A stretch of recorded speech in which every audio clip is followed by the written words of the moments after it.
6절에서 11절 말씀입니다.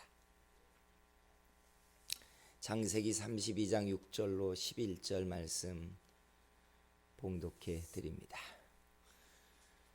사자들이 야곱에게 돌아와 이르되 우리가 주인의 형 에서에게 이른즉 그가 400명을 거느리고 주인을 만나려고 오더이다.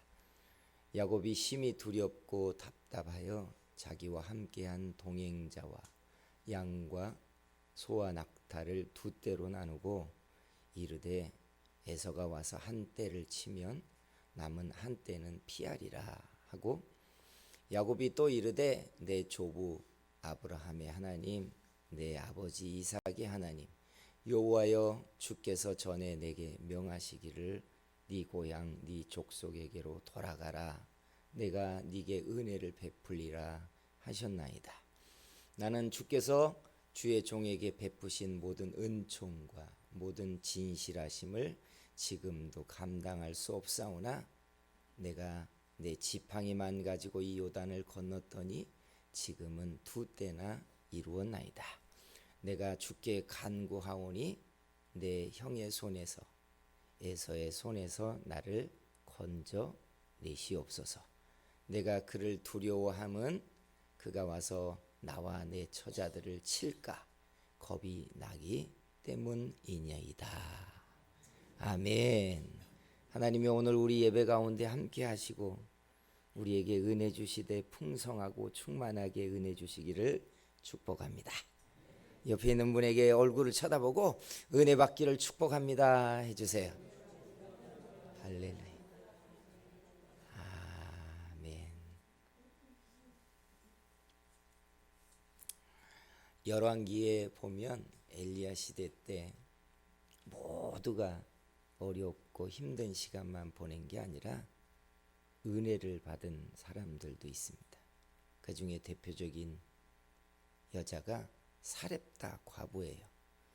3년이 넘는 기간 동안 가뭄으로 식량난을 겪을 때 하나님이 사렙다 과부의 기름병과 그리고 밀가루통을 마르지 않게 하셔서 엘리야도 공개하게 하고 그와 그 아들도 살게 만들어 주십니다. 이 참 얼마나 대단해요. 은혜를 누린 사렙다 과부의 이 풍성한 삶에 어느 날 갑자기 예상치 못한 문제가 터집니다. 하나밖에 없는 아들이 시름시름 앓더니 병들어 죽어버린 겁니다. 근데 여러분, 병들어 죽어버린 아들을 데리고 엘리야 앞에 와가지고 이 여인이 이런 말을 합니다. 열왕기상 17장 18절에 보면 이런 말을 해요. 여인이 엘리야에게 이르되 하나님의 사람이여 당신이 나와 더불어 무슨 상관이 있기로 내 죄를 생각나게 하고 또 내 아들을 죽게 하려고 내게 오셨나이까. 하나님의 은혜는 은혜였는데 은혜를 누리던 삶에서 갑자기 아들이 죽자 이 여자가 뭘 떠올렸다는 거예요? 지난 날에 자기의 죄가 떠올랐다는 이야기. 왜 내게 와서 이런 환난을 일으켜서 내 죄의 과거의 청구서를 내가 받게 하느냐. 우리의 인생을 당혹스럽게 하는 일들이 있는데 그게 우리의 젊은 날의 방탕함과 죄가 어느 날 청구서를 들고 내 앞에 떡 찾아올 때입니다. 공부하라고 할 때 공부하지 않고 놀다가 나이 들어서 자기 인생에 힘겹고 어려운 시절을 만나면 자기의 젊은 날의 불순종의 청구서를 사람들은 쳐다볼 수밖에 없어요. 우리에게 가장 일어나지 않고 싶어 하는 일 가운데 하나가 바로 지난 날에 우리의 거역, 우리의 불순종 혹은 우리의 죄가 어느 날 내 앞에 그 청구서를 턱 내밀 때입니다. 여러분, 이런 인생을 만나면 어떻게 하시겠습니까?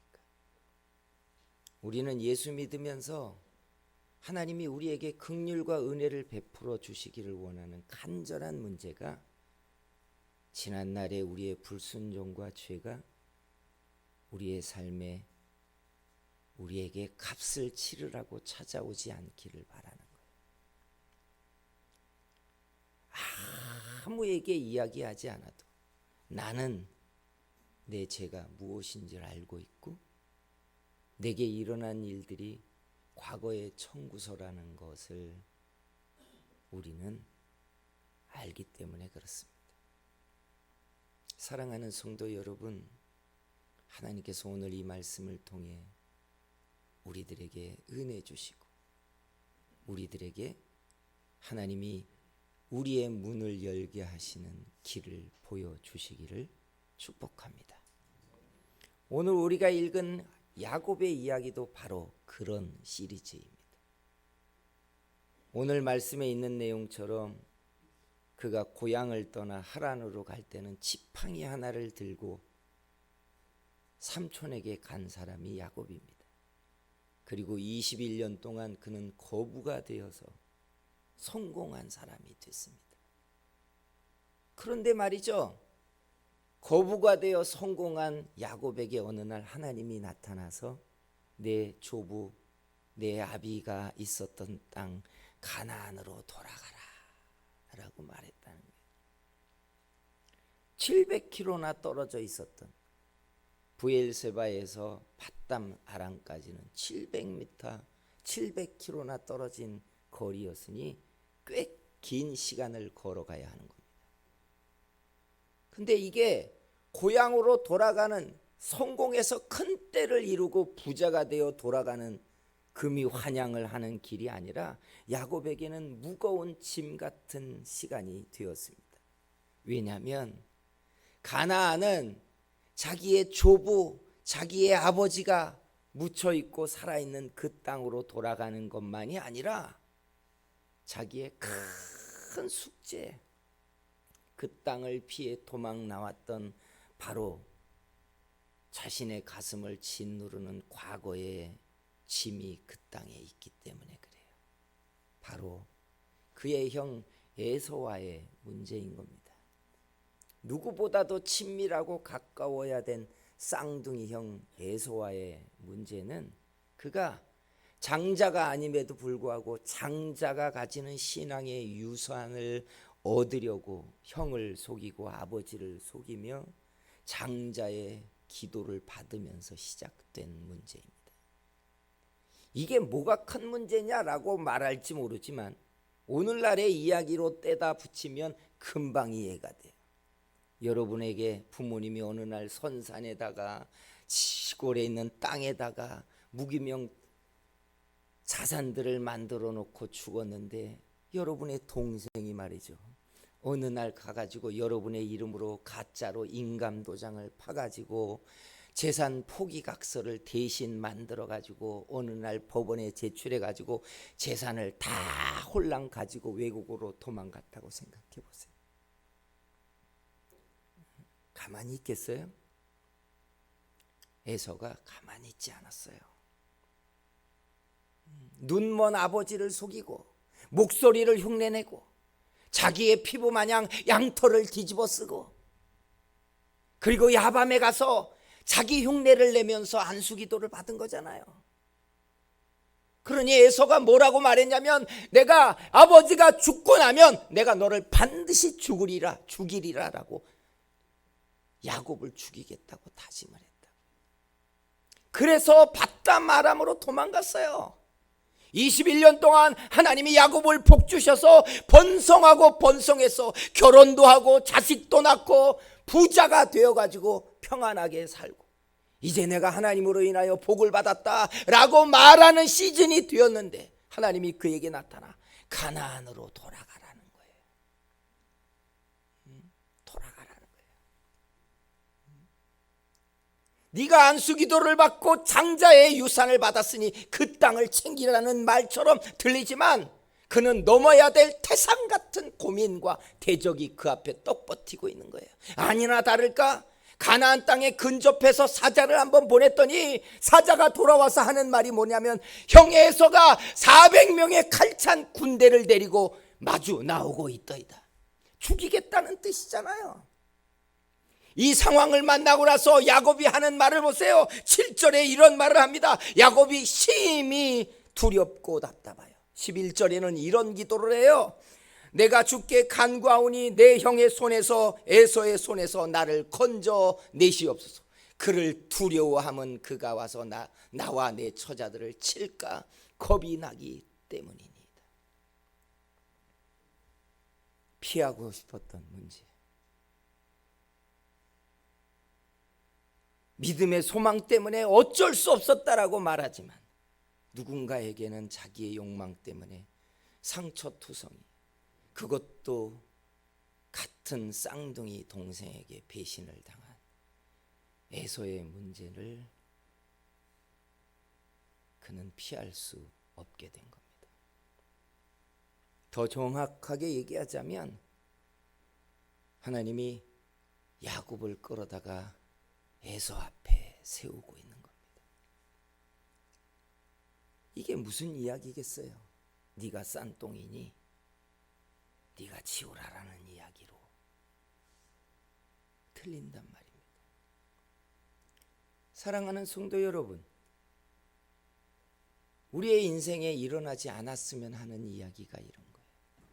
잘 살고 있는데 돈벌이가 좀 잘 되어서 여기도 투자하고 저기도 투자하고, 자식들은 크고 공부도 잘해서 좋은 대학교에 쑥쑥 들어가고, 인생은 번성하고 동창들을 만나면 척척 카드를 내서 지불할 정도로 인생은 잘 되고 있는데, 그렇게 번성하는 시즌이 딱 찾아왔는데 과거의 나의 수치스러웠던 죄, 나의 부끄러운 문제, 내가 피하여 도망가고 꺼려서 입 밖에도 내지 않던 바로 그 고민스러웠던 과거가 내 앞에 찾아와서 내게 네 집값을 치르라고 청구서를 내 앞에 내민 격이란 이야기. 참 누구에게도 말할 수 없는 이야기들. 이런 일이 안 벌어졌으면 좋겠지만 놀랍게 하나님이 야곱을 의도적으로 끌어다가 그의 형 에서 앞에 하나님이 세워놓고 있다는 이야기. 사랑하는 성도 여러분, 하나님이 왜 이렇게 하십니까? 자기 백성을 축복하면 과거로부터 그를 건져내셔야 하지 않습니까? 복을 받은 사람들은 이런 문제도 유연하게 사라져버려야 되지 않습니까? 왜 그것도 좋은 날, 지팡이 하나 들고 혈혈단신으로 도망갈 때는 하나님이 눈동자처럼 지키시더니 번성하고 부자가 되고 잘 살만해가지고 이제 떵떵거려 볼 때가 떡 됐더니 과거의 청구서가 이 앞에 나타나냔 말이에요. 참 인간적으로 안타깝고 가슴이 답답한 이야기입니다. 야곱의 고백처럼 그가 심히 두렵고 답답할 바로 그 심정이 벌어져 있는 이야기입니다. 하나님이 왜 이렇게 야곱에게 했을까요? 하나님이 하시는 이야기를 이해하기 위해서 우리는 하나님이 사람을 어떻게 키우시는가에 대한 장면들을 좀 봐야 돼. 하나님은 사람의 신앙이 책 속에 머물러 있고 누군가의 간증에 머물러 있고 누군가가 기도해가지고 하나님은 살아계신 하나님이라는 경험을 하는 것만으로도 가슴이 뜨뜻하고, 남들이 하는 기도와 충만한 예배가 있는 현장에서 손을 들고 내 가슴 속에 있는 고백을 하는 그런 신앙으로 내 신앙이 다 대치될 것 같지만, 놀랍게 하나님은 우리를 키우기 위하여 마치 날마다 줄넘기만 하고 날마다 샌드백만 치면서 5개월 6개월을 체육관에 가가지고 훈련했던 사람이 처음 링 위에 올라가서 파트너가 있는 스파링을 처음 해보는 것처럼 우리 믿음을 실전에 세운다는 사실이에요. 해보셨어요? 평생 예수 믿으면서 예배를 드리고 성경 말씀을 들으며 뜨겁게 기도하고 뜨거운 찬양을 하면서 교회 학교에서 성경 공부를 하고 교육받고 훈련받고 믿음 좋은 사람 울타리 속에서 신앙생활하면 우리는 내 신앙이 내 주변과 교회가 성장하는 것처럼 내 신앙도 크고 있다고 우리는 생각해요. 그러잖아요. 조그만 교회에서 교회가 커지고 예배당을 짓고 교회 안에 교회가 커지다 보니까 정치인과 부자와 학자들과 돈 있는 사람들이 주변에 빽빽하고 내가 그 사람들 속에서 같이 신앙생활하니까 나도 그런 사람이 되어 있다라고 우리는 생각해요.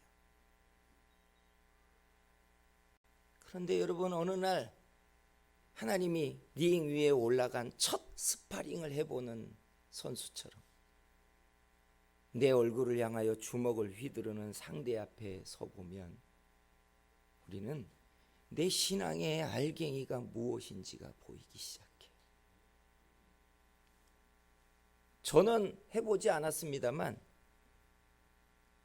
3개월에서 1년 동안 스파링 없이 체육관에 가서 운동만 하던 사람이 처음 스파링을 위해서 링 위에 올라갈 때, 그리고 링 위에서 스파링을 하면서 상대 주먹에 맞아볼 때의 그 느낌을 이야기하는 걸 들어봤어요.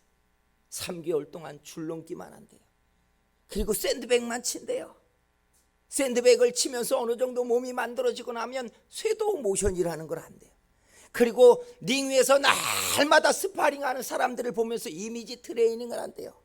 그러다가 한 8개월 지나고 10개월이 돼서 코치가 너 링에 올라가 봐, 저 선수하고 한번 싸워와 하면 그때부터 가슴이 벌렁벌렁해진대요. 그래, 내가 이미지 트레이닝 했던 대로 하면 되지. 그런데 올라가서 처음 주먹을 한번 맞고 별이 눈앞에서 만화처럼 펼쳐지고 나면 정신이 차려지면 링 바닥에 자기가 누워있대요.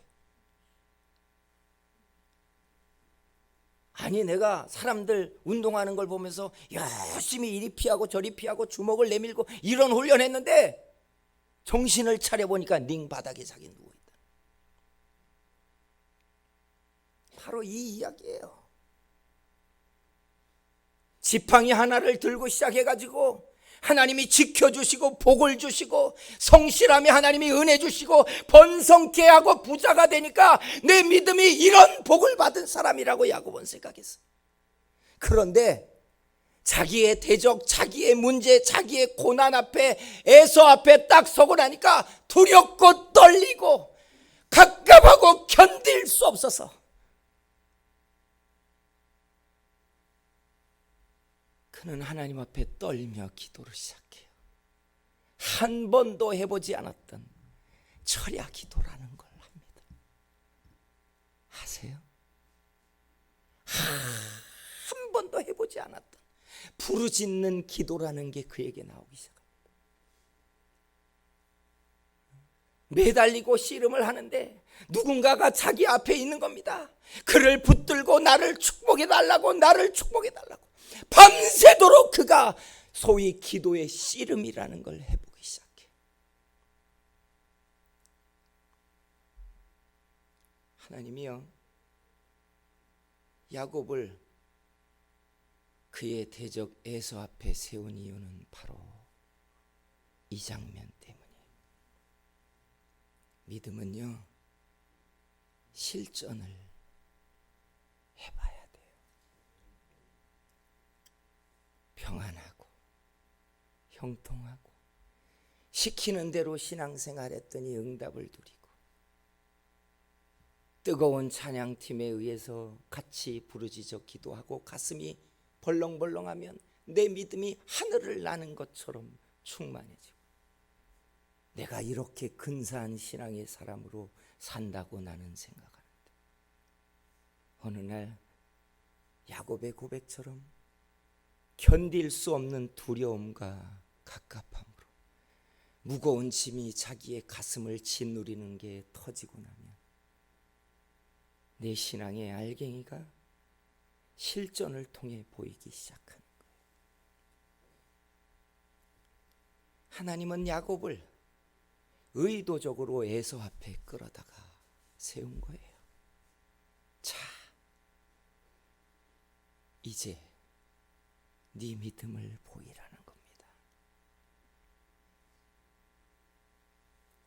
사랑하는 성도 여러분, 대적 앞에 섰을 때 어떻게 하십니까? 고난이 여러분의 삶을 짓누르고 있으면 여러분 어떻게 하고 있습니까?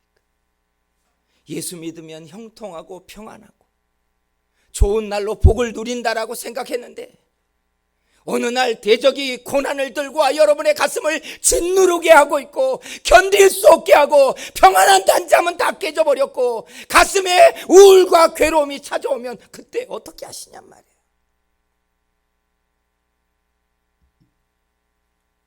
하나님이 원한 야곱 앞에 에서를 갖다 붙인 하나님의 의도는 바로 그가 하나님 앞에 엎드려 간절하게 가슴을 떨며 부르짖고 매달리고 전쟁과 같은 기도를 하고 죽을 것 같은 간절함을 가지고 하나님께 매달리며, 하나님 내게 축복하옵소서, 나를 축복하옵소서. 그 밤을 새며 새벽까지 그가 목이 터져라 부르짖고 부르짖기를 하나님이 원했던 겁니다. 사랑하는 성도 여러분, 어떻게 예수 믿고 있습니까? 밤을 새워 부르짖어 보셨습니까? 잠을 잘 수가 없어서 뒤척이다가 예배당에 나와서 하나님 앞에 매달리고 씨름을 싸워 보셨습니까? 하나님이 아니면 내가 피할 수 없는 이 고난과 씨름 앞에서 하나님이 내게 역사해 주셔야 된다고 매달리며 하나님 앞에 목숨을 건 기도를 해 보셨습니까? 놀라운 것은 그가 이런 밤을 새고 이런 울부짖음으로 매달릴 때 이미 하나님의 오른손에는 그를 향한 응답이 들려져 있었다는 사실이에요. 그 엎드림이, 그 메어달림이, 그 간절한 목마름의 부르짖음이 그를 잡아 죽일 것 같이 달려 들어왔던 에서가 그 하룻밤 사이에 그의 쌍둥이 형 에서로 돌아왔다는 사실이에요. 사랑하는 성도 여러분, 아십니까? 누구에게나 과거의 청구서가 찾아옵니다. 마치 사람들에게는 내가 괜찮은 시간을 사는 것 같이 우리의 수치와 우리의 부끄러움을 다 덮어버리고 내가 무고한 고난을 당한다라고 말할지 모르지만 우리는 알고 있습니다. 사렙다 과부가 자기 아들이 죽자 까맣게 잊어버렸던 자기의 수치와 과거를 떠올렸듯이 대적 앞에 서면, 고난 앞에 서면 우리는 이 청구서가 왜 찾아왔는지 안다는 사실이에요. 성도 여러분, 하나님은 우리를 링 위에 세운다는 사실을 아셔야 돼요. 그 밑에서 열심히 1년 2년 섀도우 모션을 하고 잘하는 선수를 보면서 나도 잘하는 것처럼 착각하고 있지만 링 위에 올라서면 그때 내 믿음이 진짜 싸움을 시작하는 겁니다. 성도 여러분, 고난이 찾아오거든 하나님께 엎드리시기를 축복합니다. 이때 기도의 씨름을 싸우기 시즌이 왔다고 생각하셔야 합니다. 하나님 앞에 목숨을 걸고 기도하고 매달리고 씨름을 싸우는 것을 하나님이 원해서 그 평안하고 부요한 하란에서 부자로 떵떵거리며 살고 있던 야곱을 일부러 끌어다가 에서 앞에 세우신 하나님입니다. 하나님 앞에 씨름을 싸우는 저와 여러분이 되기를 소원합니다. 하나님이 주신 그 응답이 고난을 이기고 대적이 하나님의 축복의 기회가 되는 하나님의 역사를 보는 우리가 되기를 소원합니다. 기도하겠습니다.